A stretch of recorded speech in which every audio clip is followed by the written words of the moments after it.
So tell me a little bit about recording this one. Good timing since you can't really tour at the moment. Ha! Right.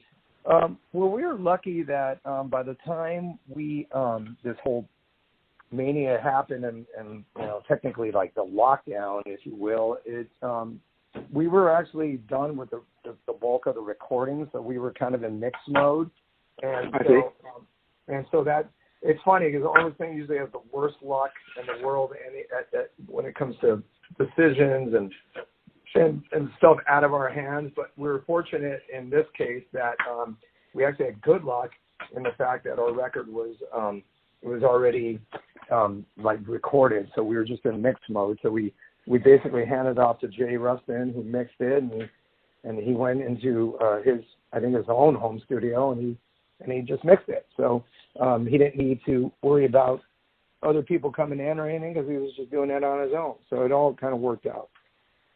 So geographically, are you guys all located near each other now, or when you record, do some of you guys have to travel in to get it done? Jeff Duncan lives in Las Vegas now, but he's the furthest one. The other four of us live in somewhere in Los Angeles County. Like Joey lives in Woodland Hills, which is like the far west end of the San Fernando Valley. And he has his home studio, and that's where we've done a lot of recording and demos through the years, including I did most of the vocals there. Or I did all the vocals there, should I say. And Gonzo and Phil still live in the neighborhood that we all grew up in, which is like a little part of East LA, which is, just like maybe 10 minutes east of downtown LA. And then I live in the Mid-Wilshire area, which is like between, like, say, downtown and Santa Monica. So I'm pretty much right in the city, too, but not in downtown, like near a lot of museums and, like it's, like I said, I live about like 15 minutes west of downtown. So we're pretty close. So you didn't have any issues where you guys had to trade flash drives and stuff and share files? I mean, obviously you guys are close enough that you could get together and record in the studio somewhat, do your part. We recorded the drums in a real studio. We did it at El Dorado, which is, it was cool because El Dorado is where we recorded Symbol of Salvation.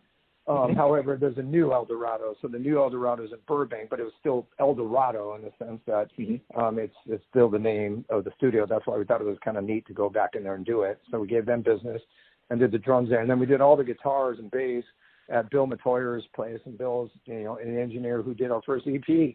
So we have a history there, too. So it's kind of like going back. And then Jay Rustin mixed the last record when hands down. So we kind of went back to with people we're comfortable with and old favorites and, especially Bill, because Bill's just awesome. He's such a part of Armored Saint's history, and it was cool to work with him again. So, it all worked out.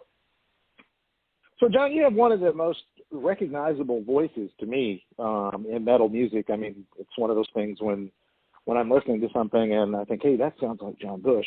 It is, it's true, So you have a very recognizable vocal style. But I'm curious where you come up with your lyrical content. Well, what inspires you? Yeah, well, everything. I mean, these days, it doesn't take much. All I got to do is look at the paper, and it's True. Like there's a slew and a plethora of ideas there. I was making a joke to one of the other interviews I did. It's maybe not necessarily the best thing for society of things that are happening, but man, it makes for great songwriting ideas. So, but, you kind of expect like this big slew of really great metal albums to come out after. Right. I mean, after everything that's happening. I mean, it can't get much darker. Of it, So, as far as vocally, that's probably paid me one of the biggest compliments I could be paid, because really at the end of the day, I think, my goal is always to just be, have my own sound and be my own unique kind of style. Sure. I think I have a strong and pretty soulful voice. I couldn't tell you like what my octave range is or any of that baloney, because I have no idea, because I'm pretty musically, not too inclined when it comes to, music theory and stuff. But I just know that it sounds it sounds like me, and I think that was really my goal all the time. Was to my favorite singers were people that were just unmistakable. You would hear them, and you would know that was them. So I think that's what I always kind of aspire to do. And it took me a while to kind of find my trip, but I think I'm there. And so I think that's, you paid me, like I said, a pretty high compliment by saying that. When it comes to lyrics, I'm not afraid to write about various topics. I wrote a song on the Raza about how shitty people drive, and that's kind of like, what? That's your song topic? But it was, because I was just so frustrated by people's shitty driving abilities. I was like, I'm writing a song about this. So, it's a little deeper than that, in the sense that it kind of shows how people don't manage time well, and how they're kind of, rude and disrespectful to other people. And so that's kind of, the bigger picture of it. But in the end, that was what kind of motivated the song topic. But, I'll write about anything. I don't really feel kind of limited by whether or not something is a quote unquote metal topic. I don't care. Whatever, if something is inspiring to me and I feel like it's something I want to address, and it doesn't have to be that. It doesn't always have to be some big, heavy topic. It could be something, the song Never You Fret, which is the last song on the record, is really basically about the band and about just being a kick-ass band and really just kind of convincing fans and people that, whenever we play, we're going to basically, quote unquote, bring the house down, So, it just depends on what I feel like the song kind of triggers lyrically, and then I'll just roll with it. So how do you keep track of all of these ideas? I mean, do you have a journal where you write down little notes when you think of a song idea, or is it all just mental? You just keep it in your head and use it later? I do have a song book that I write like phrases and lyrics in, and that's kind of that's my go-to. So if something comes up, something I read, something somebody says, whatever it is, I'll write it down. I'm like, oh, that's cool, I like that. And then when I'm getting ready to work and when it's time to start working on songs, I'll start looking at it. And sometimes one phrase can trigger an idea, and then I just roll with it. Then I start writing, and then stuff just kind of starts happening. And then sometimes I'll go back and consult some of those words and phrases and go, oh, this could work in this song as well, and I'll attribute it to that. I was happy to know that in my phrase book, I had check marks on so many phrases, which means I use them as I cross them out. The good thing is I use a lot of them. The bad thing is I kind of come up with a lot more now. But yeah, it's really cool. It's just kind of it's a fun process, and I'm lucky. Writing lyrics is something I really treasure, and they still they flow out of me, which is nice, because you could have a writer's block and. As you get older, or as you just have written a lot of stuff, and it's not, like I said, society provides me with a large topic. Well, I've always thought your lyrics were kind of thought provoking. When I'm listening to your songs, I mean, and I think sometimes as a listener, you have a tendency to kind of twist those words or whatever into an image in your own head that may be completely different from what you had when you wrote the song, but yeah, they're always kind of a thought-provoking topic, and which is fine by me. Like I don't always, like, I might have a kind of a philosophy of what I was thinking, but like if you tell me, hey, this is what I get out of the song, and am I right? I'm like, you're right, yeah, because that's what you get out of it. So that to me is awesome. As a matter of fact, I like hearing what people get out of it. And it's funny, like I was telling Joey recently, is that I could write a song with a certain mentality, 5 months back, and then all of a sudden now it completely relates to something else now.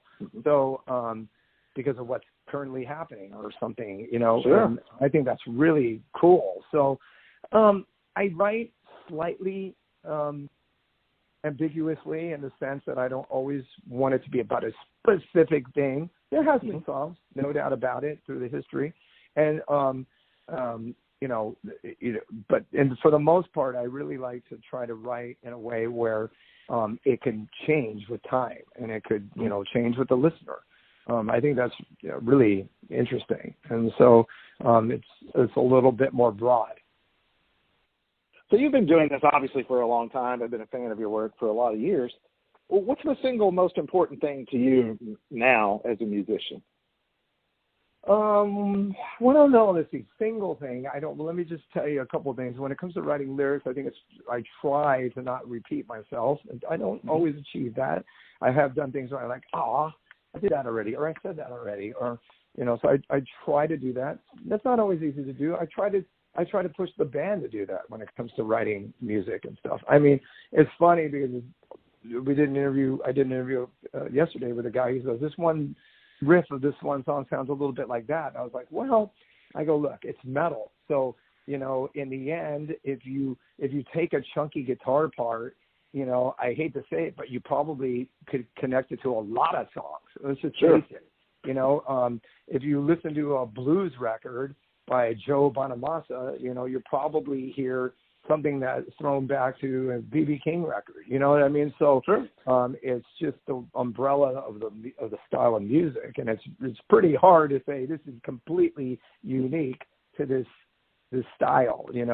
But that's okay. I think when you start adding other instruments and you start adding other vibes, then that's when the song kind of should take shape and have its own unique thing. So I think that's really one of the key components is trying to always do something that you haven't done, not repeat yourself. That's the thing that we're always having to check, like, oh, did we do that? Is that kind of a little bit like that? And sometimes all it takes is a little tweak to change it. Again, I mean, we're a metal band, we're a hard rock band. It's not like, we're not reinventing the wheel. I would be trying to pat myself way too much on the back if I said that. But by the same token, you can do things to, number one, make it your thing and make it your style. And then, if you did something that sounded some parallel to maybe something you did or even another artist, then you got to tweak it. And you go, oh, well, I like that riff, but, maybe we do this.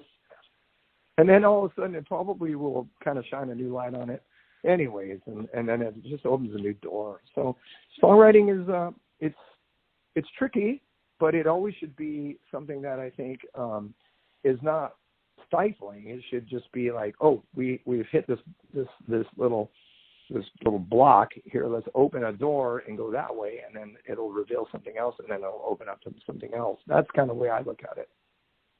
Very interesting.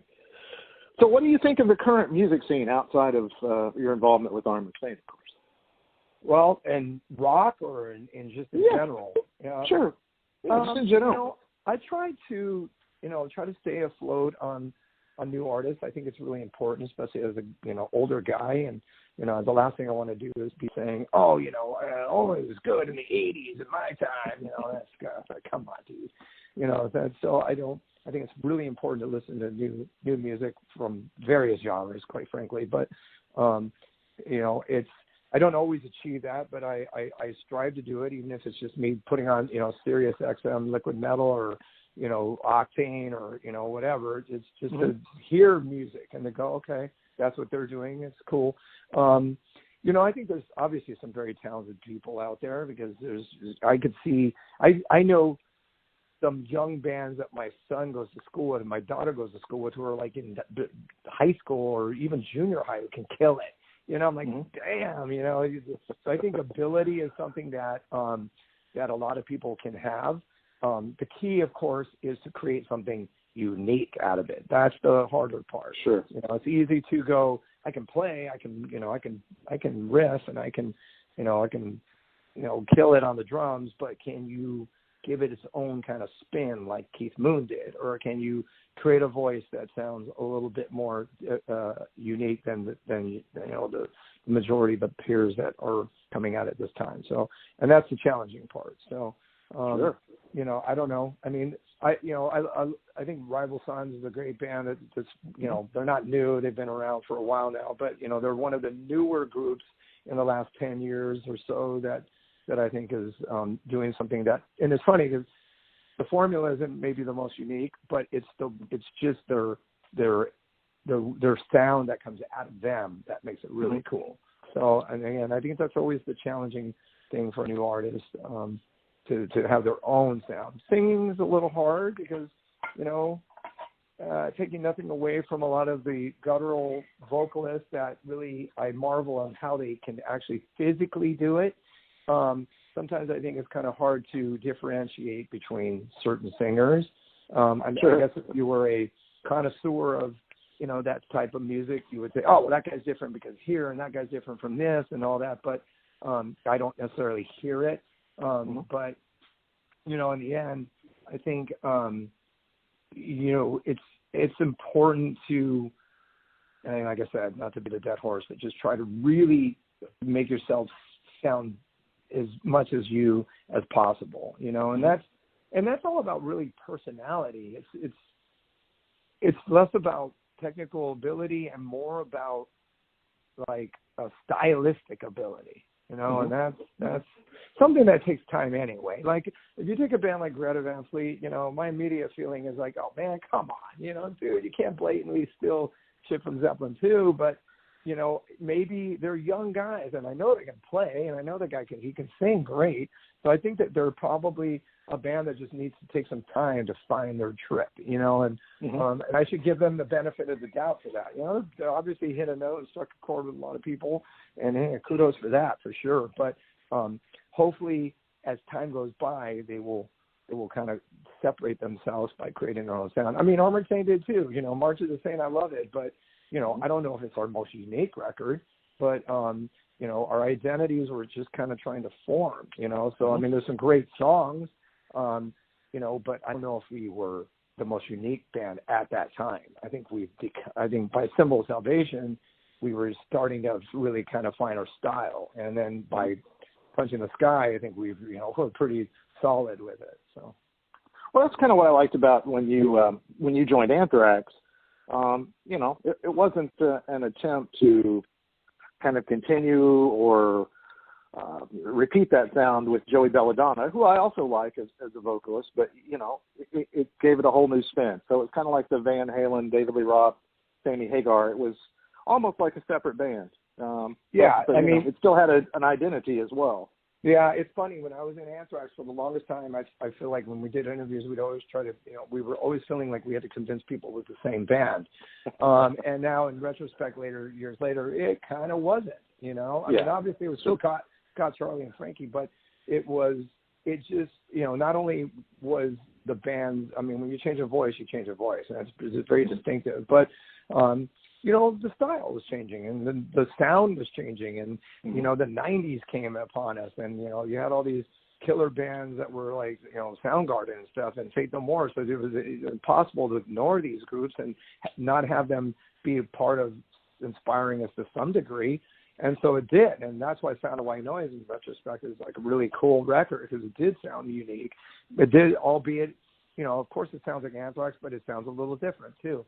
And kudos to Belladonna, Joey, the one thing about him is that his voice is super unique, and I think that's a really cool element, it's funny, like if you listen to like Slayer, Metallica, just the big four, Megadeth and Anthrax, I mean, those four singers all sound so different from one another, and yet they're all, this part of this particular movement, and that's really impressive. So I have to ask regarding Anthrax, if there was ever a chance that they wanted you to participate in something again, is that door still open, or is that all history at this point? I think it's more open than it was. I don't think it would be in some way of me kind of coming back, because I mean, number one is actually Joey is a really nice guy. He's like one of the nicest guys out there. And I would never want him to ever feel like, uncomfortable, because he doesn't deserve that. And he's a good guy. And I think that him being the front man of Anthrax is the way Anthrax should carry on. I really do. I mean that. But if there was a way to do maybe a handful of shows or something where, they had him and me, or even, I guess Scott said in an interview, it's not my idea. It was actually Scott's, but he said something about, Turbin doing it too, and, doing maybe a handful of dates with all singers. If that again would get Joey's blessing, then I think that would be pretty cool, you know. But Yeah. I wouldn't want it to be in some way to make anyone feel uncomfortable, in particular him, because that's just that would never be my goal and objective. I wouldn't want to do that. I know how I would feel in that situation. So, you know, if there was a way to make that work somehow, some way, I wouldn't like do some, you know, 6-month tour by any means. Maybe a handful of gigs, which make it more special. That would be pretty cool. I mean, I'm proud of the records I made with Anthrax, and you know, sometimes they're a little bit kind of hidden gems, I think, and you know, we've had problems with distribution and stuff. So like, let alone are we fighting? I mean, I'm fighting to like stay in the same realm as you know, the '80s Anthrax, but then you have no distribution of a record. It's like, good luck, man. So it sucks, but you know, I think there was some really cool music made during that time. And, oh yeah, definitely. You know, I'm proud of it, and you know, it's cool. So for anybody that doesn't know you, what do you think they would be most surprised to know about you?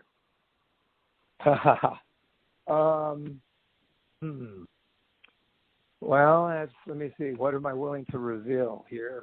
I can be a hothead, although maybe that wouldn't be that surprising considering sometimes my stage persona. I think I'm a pretty good dad, and I'm a stay-at-home dad when I'm not working on the road and working with my wife's business. I just found out I'm a pretty good driver instructor because my daughter is turning 16, so she's getting her license. The one good thing that came out of COVID was the roads were pretty empty, so I taught her how to drive. So that was pretty cool, and I figured I was a pretty good driver instructor because she didn't seem too frustrated by me and my directions and stuff. But yeah, I don't know. I'm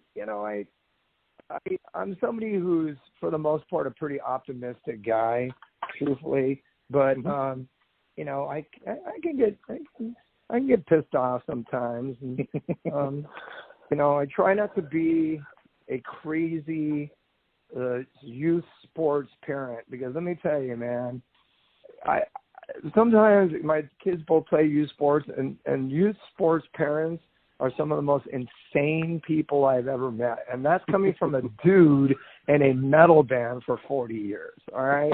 So let me tell you, my kids did it as well. My kids did the same thing as well. So I get it totally. Yeah, I mean, that's a crazy unique world. Individuals.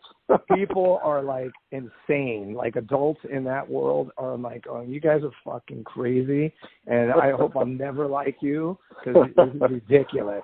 So anyways, that's a little bit of my own kind of perspective on life there.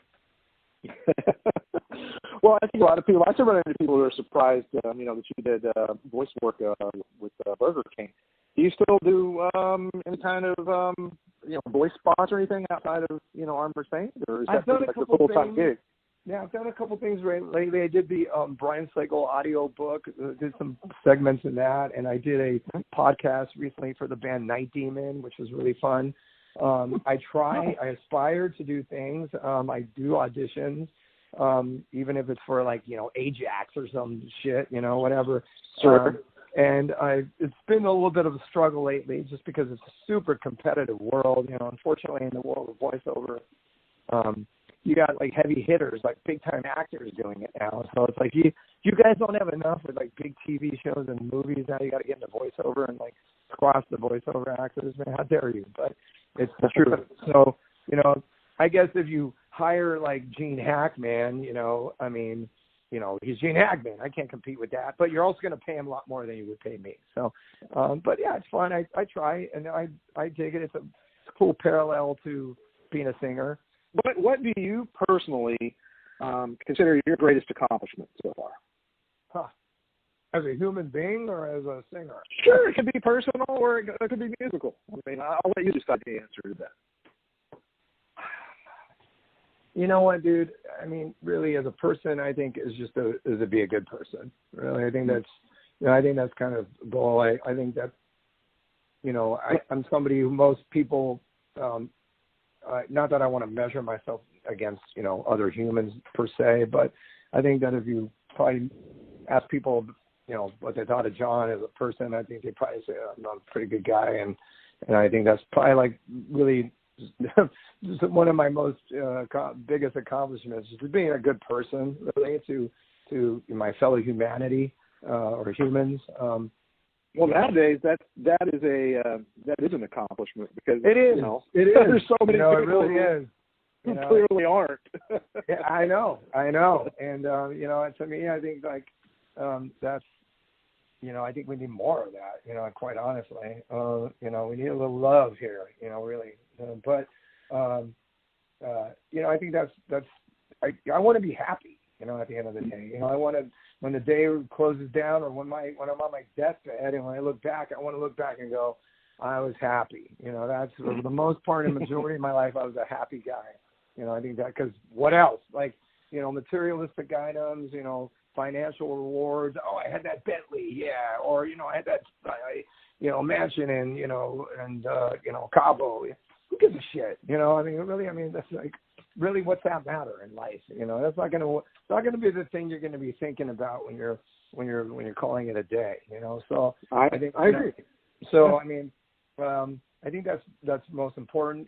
Certainly as a musician, I don't think, probably, sadly or not, I never really maybe achieved what I wanted to achieve on a level of numbers, if you will.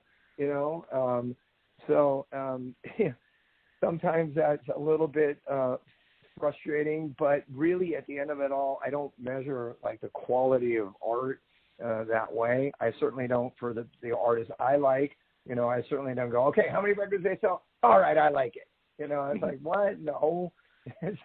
Because there's been plenty of artists that sold a shitload of records that I can't stand. And, same with movies or, TV shows or, whatever, actors and, other forms of art. And there's amazing artists who never made it, if you will. So that were incredible, that blow me away. So I don't certainly measure really quality associated with, sales. I'm not going to say that, that's not a factor. I mean, we don't make stuff to just have nobody hear it. You want people to hear what you've done, and you want people to like it, of course. But I'm absolutely looking forward to this new album. I have to tell you, it's been a while since a really good metal album has come out. And I got a chance to hear the first single, and it's fantastic. So yeah. Well, I think I think the bottom line is what you get from Armored Saint is you're always going to get something that feels heartfelt. You're going to get something sincere. That's for sure. You're always going to get that from us.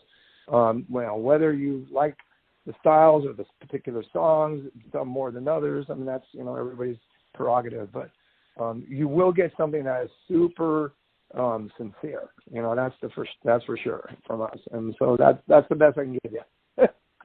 Well, John, I'm a huge fan. I really appreciate you taking time out to talk with us at Excess Rock today. And good luck with promoting the new album, and hopefully there'll be a chance to tour if things go well with COVID. That would be nice. That would be nice. All right. Thanks for working with me here. I appreciate it, brother. Absolutely. Thanks, John. Have a great day. You safe. Bye-bye.